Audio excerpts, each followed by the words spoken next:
bilis kumita ng pera. Saglit lang. Kunting kalikot lang, pera na agad. Uy, kailangan mo ng tulong? Oo, sana eh. Ayaw ko si umandar.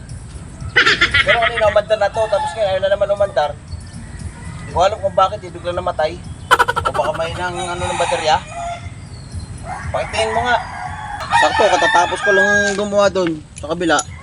Titignan ko kung ano sira niyan. Umandar na to kanina eh, kaso nga lang, bigla na lang namatay. Pakitingin mo nga. Ay, madali lang to. Lost connection lang to.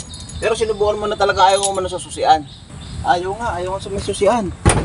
Ay, lost connection lang yan. Gamitin lang natin ng dose yan. Madali lang yan. Kaya naman pala eh. Hindi nakano yung ground oh.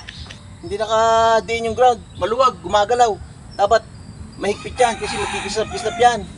Kaya siguro namatay, lost connection. Napakasimple lang na itong ano na to, boss. Napakadali lang. Pero higpitan na rin natin lahat para sigurado. Ito, medyo mahigpit. Mahigpit. Ito lang yung problema, boss. Ayan, okay na. Naigpitan ko na. Ngayon, check na natin kung under siya. Madali lang yan, boss. Ayun lang. Pa-under ba na, boss? Under na yan. Maayos ba ngayon yan, boss? Mamadali na kasi ako eh. Ano yan? Tignan nyo, saglit lang to. Ito natin ha. Naigpitan ko na dyan, kaya under na to, boss. Diba? Oo nga, boss to. Magaling mo ha. Kaya, alisan muna ako, boss ha. Mamadali na kasi ako eh.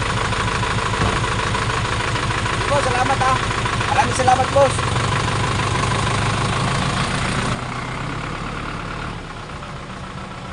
Napakahusay ko talaga. Saglit lang oh, napaandar ko na kagad yung truck. Hoy! Truck ko yan! Truck ko yan! Boss, umahagok ka. Patay. Yari ako sa boss ko na ito. Truck mo pala yun. Patay.